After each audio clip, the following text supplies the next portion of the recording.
আমাকে একজন জিজ্ঞেস করেছে, বলছে দিদি আপনাদের তো লক্ষ্মী ভান্ডার দেয়। আমি বলছি লক্ষ্মী ভান্ডার কি দিদির বাপের টাকা? উনার মায়ের ভাতারের জায়গা আমাদেরকে কারখানা করতে দিল না। হ্যাঁ, এই ইলেকশনে বুঝতে পারবে। এই সরকারকে রাখলে পারে এটা বাংলাদেশ পুরো হয়ে যাবে, জানেন তো। ওনার মিথ্যে কথা কেউ বিশ্বাস যদি করেছেন, সে গলায় দড়ি দিয়েছে। পশ্চিমবাংলায় ওকে রাখা যাবে না, ও কান লাগেনি। সব মিথ্যা কথা বলছে। চাল দিচ্ছে মোদি, এ বলছে আমি চাল দিচ্ছি। উনি পুরো ধাপ্পাবাজ মহিলা। মমতা ব্যানার্জি এতদিন ধরে কি প্রতিশ্রুতি দিয়েছে সব মিথ্যে? হ্যাঁ মিথ্যে। সিঙ্গুরে যে মানে চাষ করে দেবো, চাষ আবার তার বদলে শুধু তো দেখছি মাটি এসে শুধু। আবার আমাকে একজন জিজ্ঞেস করেছে, বলছে দিদি আপনাদের তো লক্ষ্মী ভান্ডার দেয়। আমি বলছি লক্ষ্মী ভান্ডার কি দিদির বাপের টাকা? লক্ষ্মী ভান্ডার আমাদের পাওনা টাকা। সব মিথ্যা কথা বলছে। চাল দিচ্ছে মোদি, এ বলছে আমি চাল দিচ্ছি। উজালা গ্যাস দিচ্ছে মোদি, বলছে আমি দিচ্ছি। টোটালটাই মিথ্যা কথা, এবং ভদ্রমহিলার কথা বিশ্বাস করা যায় না। এবং ও যার পথে যে পথে গেছে সব শেষ করে দিয়ে চাকরি চুরি করেছে, কর্মচারীদের দিয়ে দেয় না, কত স্কুল বন্ধ হয়ে আছে, 8,000 9,000 স্কুল বন্ধ করে দিয়েছে। মানে অ্যাকচুয়ালি পয়সা নেই, অথচ মাতব্বরি করে বেড়াচ্ছে, কিন্তু তার কোনো ক্ষমতাই নাই। এদিকে যা করছে দেখেছেন তো আপনারা, চুরি জোচ্চুরি, ফাইল চুরির থেকে আরম্ভ করে ফাইলও চুরি করে নিচ্ছে। এর ভরসায় পশ্চিমবঙ্গে জনগণ কিভাবে থাকবে? আমরা যার জন্য পরিবর্তন অবশ্যই দরকার পশ্চিমবঙ্গে, এবং এই পরিবর্তন একমাত্র আনতে পারে বিজেপি। আপনারা কিছু বলুন। আপনাদের সাংবাদিকদের নমস্কার। দিদি বলেছিলেন মা মাটির মানুষ, মা মাটির মানুষ বলেছিলেন, কিন্তু দিদি কি করছেন? মাটি পাথর সরে যাচ্ছে। হ্যাঁ, আজকে মিথ্যাবাদ এত মানে করে চলেছে, অন্যায় অবিচার এত করে চলেছে। হ্যাঁ, যে মানে কি অবস্থা চলছে। হ্যাঁ, একে মানে আমাদের মানে পতাকা উচিত, এখানে রাখা উচিত নয় পশ্চিমবাংলাতে। যেভাবে চলছে পশ্চিমবাংলা, মিথ্যাবাদ, ধাপ্পাবাজ। মিথ্যে প্রতিশ্রুতি দিয়েছে। হ্যাঁ, অবশ্যই মিথ্যা প্রতিশ্রুতি অবশ্যই দিয়েছেন। হ্যাঁ, ওর মিথ্যা ছাড়া কোনো নেই। কি করে বিয়ে চুরি করলো, কয়লা চোর, তারপরে তো বিয়ে ফাইল চোর, সবই চোর। ওই দলটাই পুরো চোর, বুঝলেন তো।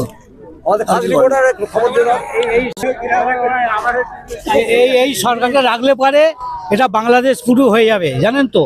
বাংলাদেশ হওয়া মানে বাংলাদেশে হিন্দুদের যারা মারছে, ঝরছে, পুড়ে টাঙিয়ে দিচ্ছে, এটাই পশ্চিমবাংলা হয়ে যাবে। একমাত্র মুখ্যমন্ত্রী পারবারণ তো মুসলমানদের জন্যে। মুসলমানরা যে এখন রাষ্ট্রের সাইড হয়ে যাচ্ছে, যারা বুঝতে পেরে গেছে এখানে কি হচ্ছে না হচ্ছে। মুসলমানদের বলেছিল অনেক মর্যাদা করে দেবো, একটাও করতে পারেনি। অনেক বলেছিল স্কুল করবো, একটাও স্কুল করতে পারেনি। যা করেছে টিএমসির নেতারা বড় হয়েছে, বাকি কিছু হয়নি। আর যে কুণাল ঘোষ বড় বড় কথা বলতে 3 বছর 4 বছর জেল কেটে আসামি, সারদা টাকা চুরি করে জেল খেটে আছে, বড় বড় কথা বলছে। আর মুখ্যমন্ত্রীর কাছে যত চোর লোক হবে সে যত প্রাধান্য বেশি পাবে। মুখ্যমন্ত্রী তুমি ভালো কথা বলছি, তুমি এখান থেকে নেমে পড়ো, আর দেখো থেকো না, থাকলে এবার মান সম্মান থাকবে না। লাস্টে আমাদের ঘরের মধ্যে গলায় দড়ি দিয়ে দিতে হবে। ভারত মাতা কি। মমতা ব্যানার্জি বলেছিল এই সিঙ্গুর থেকে নাকি জমি দিয়ে দেবে, চাকরি হবে। কি বলবেন সে বিষয়ে আজকে এই জনজোয়ার? ওর মায়ের ভাতারের জায়গা তো ওই জন্য বলেছিল। উনার মায়ের ভাতারের জায়গা আমাদেরকে কারখানা করতে দিল না। হ্যাঁ, এই ইলেকশনে বুঝতে পারবে, এই বিধানসভাতেই বুঝতে পারবে। 87 বছর বয়স আমার মায়ের মৃত্যু হলো, বার্ধক্য ভাতা পাইনি। 3টে পঞ্চায়েতে এসে মাটির ঘরে বাস করছি, কতগুলো যে সাপ আছে মাটির ঘরের ভেতরে কেউ বলতে পারবে না। আমাদেরকে ঘর দেয়নি, আবার নবান্নর কন্ট্রোল রুম দিয়ে দিয়েছে। নেতারা বলছে নবান্নে ফোন করো। ও চলবে না, পশ্চিমবাংলায় ওকে রাখা যাবে না, ও কান লাগেনি। আর কিছু বলবো?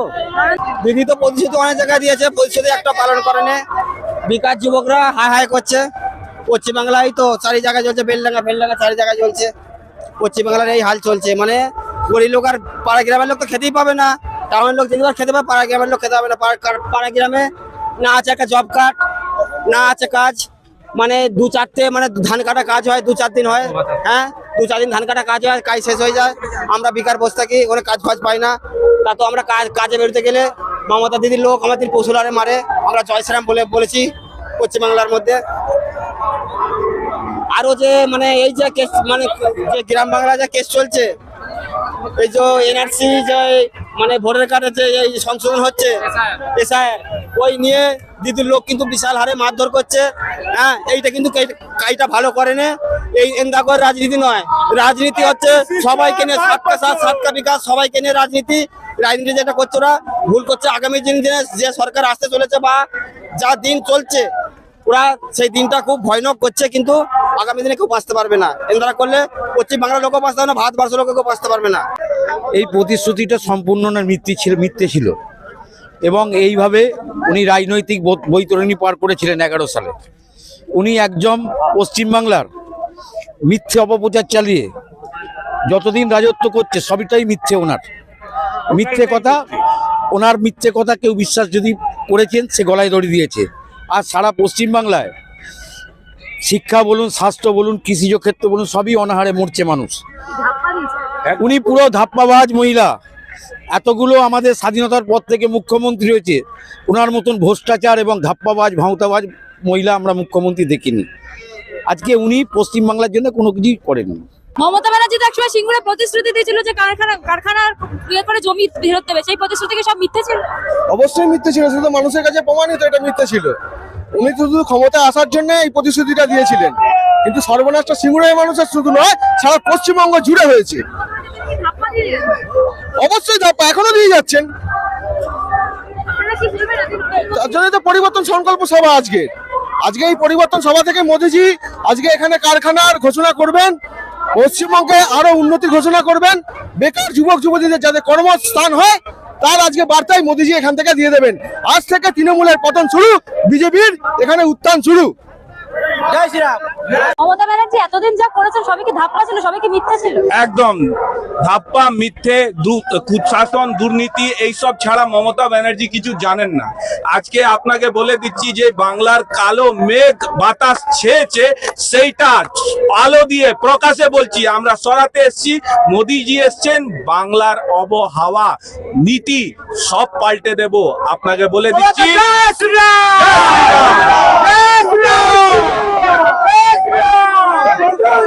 আজকে সিঙ্গুরে আপনি দেখছেন যেই কল কারখানা নিয়ে দিদি রাজনীতি করলো, কত সিঙ্গুর মাসি মানুষ আছে এখানে যারা চাষ করতে পারছে না, সেই জমি 400 একর এমনি পড়ে আছে।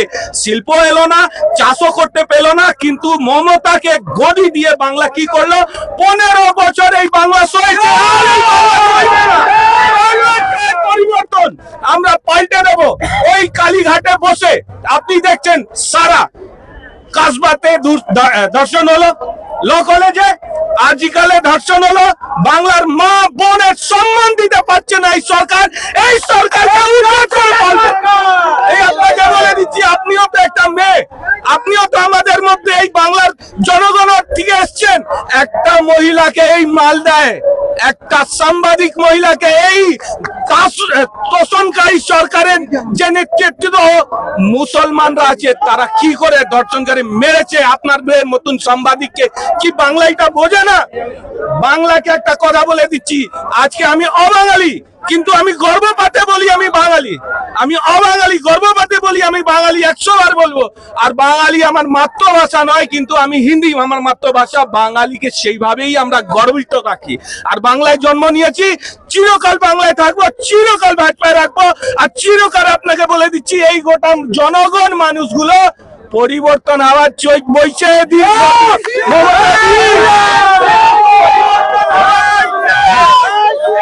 এই মানুষগুলো পরিবর্তন হাওয়া বইছে। মমতা দি দেখে নিন চারিদিকে এই যত ভিড় আছে, ডিম ভাত দিয়ে আনানো যায়নি, জোর করে আনানো যায়নি। মোদির জন্য প্রেমে এসছে, এই প্রেম তুমি পাল্টাতে পারবে না। ধাপ্পাবাজি, সবাইকেই ধাপ্পাবাজি, লক্ষ্মী ভান্ডার দিচ্ছে সেটাও ধাপ্পাবাজি। আজকে 14.5 বছরের অবসানের পর ভারতবর্ষের শ্রেষ্ঠ মহান নেতা আজকে মোদিজি আমাদের এসছে। সারা আজকে বিশ্ব দেখছে যে আজকে সেই টাটা কারখানাকে আজকে পদদলিত ভাবে এই মমতা ব্যানার্জি ছড়িয়ে দিয়েছিল। আর সারা বিশ্ব জুড়ে আজকে বিশ্ব সম্মেলনকে ডেকে নিয়ে আসার চেষ্টা করছে যে সিঙ্গুরে আবার কারখানা করব বলে, কিন্তু আনতে পারছে না। আজকে ভারতবর্ষের মহান নেতা নরেন্দ্র মোদী তিনি আজকে টাটাকে আবার ফিরিয়ে নিয়ে আসবেন। তিনি পশ্চিমবাংলাকে সোনার বাংলা বানিয়ে তবে ছাড়বে। আর এই সিন্ডিকেটের এই তৃণমূল দুর্নীতিবাজ আবার পশ্চিমবাংলা থেকে বিতাড়িত হয়ে যাবে। আমরা পশ্চিমবাংলাকে বাংলাদেশ করতে চাই না। আমরা আমাদের ভারত মাকে, আমরা আমাদের পশ্চিমবঙ্গকে, আমরা আমাদের সোনার বাংলাকে আমাদের নিজের মাতৃশক্তির মধ্য দিয়ে মায়ের সম্মান রক্ষার্থে আমাদের পশ্চিমবাংলাকে আমরা আবার সেই আটকে রাখতে চাই। এটাই হলো আমাদের ভারতবর্ষের মহান নরেন্দ্র মোদীর সংকল্প। সেই সংকল্প যেন সত্য হয়। একটাই, সেটা হচ্ছে যে মুখ্যমন্ত্রী এতদিন যা বলেছিলেন সবই কি ধাপ্পাবাজি ছিল, সবই কি মিথ্যা ছিল? আপনি তো ভালো করে দেখে নিন যে ধাপ্পাবাজি কি আছে। আগে কেষ্টর ধরা পড়েছে, পার্থ চোর ধরা পড়েছে, ওরা চোর ছিল। কিন্তু যেদিন দিদি ফাইলিয়ে যাচ্ছিল পুরো গোটা বাংলা না, পুরো গোটা ভারত জানতে পারছে কি ওরা চোর ছিল। কিন্তু দিদি মহা চোর আছে। আজকে বাংলা জানতে চায়, শুধু বড় বড় কথা আর কিছু নেই। আজকে পুরো গোটা বাংলা জানতে চায় কি দিদি ওই ফাইলের ভিতর কি ছিল।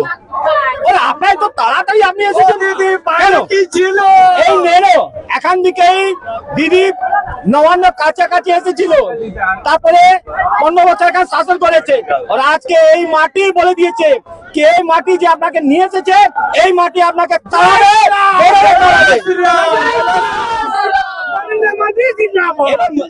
बहुत कष्ट करके आया है। कानून ये जो देखा है ये मोदी जी का सपना है। हम लोग बंगाल को ऐसे सपना से परिणत कर गया। क्यों न देखे क्या है हम लोग का बात, हम लोग का देखे क्या है। माने लोग वहाँ पर घुस के भी बाहर के जाएगा नहीं पाता है, कैसे चलता है देखिए। तब भी हम लोग बोलते हैं मोदी जी हम लोग का यशस्वी प्रधानमंत्री है, देवतुल्य है। পুরা শরীফের নওয়াজ সিদ্দিকী বলে হিন্দুদেরকে কচু কাটার মতো কাটবে, কিন্তু বাস্তব লাইফে উনি এসে কখনো কাটতে পারবে? হিন্দুদেরকে বলে কচু কাটার মতো কাটবে। তোয়াজ সিদ্দিকী বলেছে তো, এটা আপনাদের রিপোর্টও আছে, আমাদের রিপোর্টও আছে। তোয়াজ সিদ্দিকী বলেছে হিন্দুদেরকে কচু কাটার মতো কাটবে। তুমি একটা ব্যক্তিকে কেটে দেখাও বন্ধু, তারপরে তোমার সঙ্গে বোঝাপড়া হবে। এটা হিন্দুদের দেশ, রামচন্দ্র দেশ, এটা সীতার দেশ, শ্রী রামের দেশ। এটা পাকিস্তান নয়, আফগানিস্তান নয় যে আপনি যেটা বলবেন সেটাই হবে। জয় শ্রীরাম। বলছি মমতা ব্যানার্জি এতদিন যা বলেছেন, যা করেছে সবই কি ধাপ্পাবাজি ছিল? আরে ওর মন্তব্যটা ছিল ধাপ্পাবাজি। অ্যাকচুয়ালি দেখুন, আমি এই আমার পশ্চিম বাংলাতে আমি বেশি কাটিয়েছি বিদেশে। আমি বিদেশে থেকে একে করেছি, দেখেছি। মনে ওর এই ছিল যে আমি পাওয়ারে আসবো। শুনলাম বলছি আমি আপনার নিউজের সামনে আমি পাওয়ারে আসবো, সেই জন্যই সিঙ্গুর আন্দোলন করিয়েছে। আপনি বলুন সিঙ্গুর আন্দোলনে থেকে আজকে সিঙ্গুরের জন্য কি হয়েছে? আমার সিঙ্গুরের শ্বশুর বাড়ি ধাপ্পাবাজিরও বাড়া ছিলেন। আজকে আমি ডোমজুর এলাকার ছেলে, আজকে ডোমজুর এলাকার ছেলেতে যদি ভ্যাকসিন লাইনে কারবারটা না থাকতো নয়, হাজার স্বামী স্ত্রীতে মারামারি হতো। কেন হতো? 1000 টাকা দিয়ে ভাতা এ চলে না। দেশ থেকে তো সবাইকে চলে আসতে বলছিল, বললো যে আমি সবাই বিদেশ থেকে চলে আসবো, আমরা দেশে চাকরি দেবো। চাকরিটা আমাদের কোথায় গেল? একটা লোককে কিছু চাকরি দিতে পারলো না। এইটা হলে কত লোক চাকরি করে খেত, হকারিরা খেত, কারখানা শ্রমিকরা খেত। তার জায়গায় উল্টো চাপ দিয়ে মিথ্যে কথা বলে বলছে, মানে সিঙ্গুরের বাসিন্দা বলছে আমার সিঙ্গুরের শ্বশুর বাড়ি, সিঙ্গুর আনন্দনগর ভৌমিক পাড়া আমার শ্বশুর বাড়ি। আমি আজ থেকে 20 থেকে 22 বছর আগে ইনকোয়ারি করে দেখেছিলাম যেখানে ফ্যাক্টরি হলে ভালো হতো না দিদি এলো ভালো হতো।